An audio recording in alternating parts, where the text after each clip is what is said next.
ఈరోజు శరణ్య వార్తా విశేషాలు చెప్పడానికి ఎన్ని అడ్డంకులు తప్పించి శరణ్య మొబైల్ షాప్ తీసుకొని వచ్చిందో సతీష్ గారికే తెలుసు. రోడ్డు మీద వస్తుంటే ట్రాఫిక్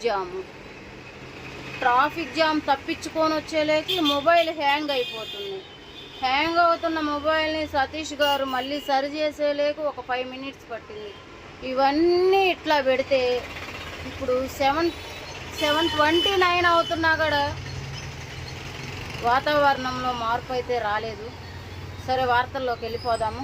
ఈరోజు వార్తా విశేషాలు మన కందుకూరు శరణ్య వార్తా విశేషాల్లోకి వచ్చేసేసి బంగారు కొట్టుల్లో అయితే చాలామంది జనం ఉన్నారండి.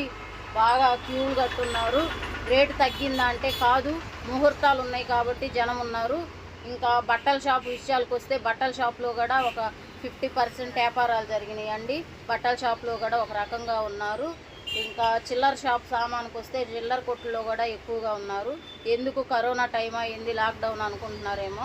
కాదండి, పెళ్ళిళ్ళు ఉన్నాయి కాబట్టి జనము చిల్లర షాప్ సామాన్లో కూడా ఉన్నారు. టిఫిన్ కొట్టులోకి వస్తే టిఫిన్ కొట్టులో కూడా జనం ఉన్నారు. ఎందుకంటే ఈ వచ్చిన జనం అంతా కడుపు నిండా తినాలి కాబట్టి టిఫిన్ కొట్టులో కూడా జనం ఉన్నారు. మొబైల్ షాపులకు వస్తే ఒక 10%. ఎండ తీవ్రత మామూలుగా లేదు. నాకు తలనొప్పిగా ఉంది. కూలింగ్ తాగితే ఇంకా తలనొప్పి ఎక్కువైద్దని శరణ్య బెల్లం టీ కేఫ్లో కాఫీ తాగొస్తున్నాను. కొద్దిగా పర్వాలేదు, అయినా కానీ కొద్దిగా వల్ల అవ్వట్లేదు. శరణ్య బెల్లం టీ కేఫ్లో కాఫీ తాగినాక ఒక రకంగా ఉంది.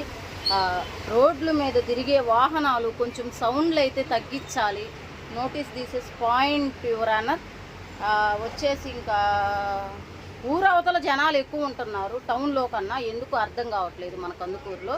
ఇంకా మన కందుకూరు విశేషాలకు వస్తే కొంతమంది మేమే అనుకొని రోడ్ల మీద ఇట్టా తిప్పుకుంటూ ఎవరిని పడితే వాళ్ళని గుద్దిచ్చేస్తున్నారు. కొంచెం బండ్లు దోలే వాళ్ళు చేతులు దగ్గర, కళ్ళు ఒళ్ళు దగ్గర పెట్టుకొని బండ్లు దోలండి. అందరినీ అనట్లేదు, విచ్చలవిడిగా దోలే వాళ్ళని అంటున్నానండి. మా శరణ్య వార్తా విశేషాల్లో ఎవరిని ఉద్దేశించి అయితే చేయట్లేదు. మా శరణ్య మొబైల్ షాప్ మటుకి ప్రతి ఒక్కరికి ఎంతో మంచి సపోర్ట్ చేస్తుంది. Thank you so much Saranya mobile shop. ఇంకా పైపెచ్చు వార్తల్లోకి వస్తే కొన్ని సోడా బండ్లోళ్ళు కొంతమంది ఎండకి నిలబడి వాళ్ళ ఇంటి కోసం వ్యాపారాలు చేస్తున్నారు. అలాగే మన శరణ్య మొబైల్ షాపు సోడా బండ్లోళ్ళను బ్రతికియడానికి సెల్ షాప్కి వచ్చిన కస్టమర్లకి సోడా ఇప్పిస్తున్నాడు. గ్రేట్ కదా అండి. ఏమైనా మన శరణ్య మొబైల్ షాప్ తర్వాత ఏదైనా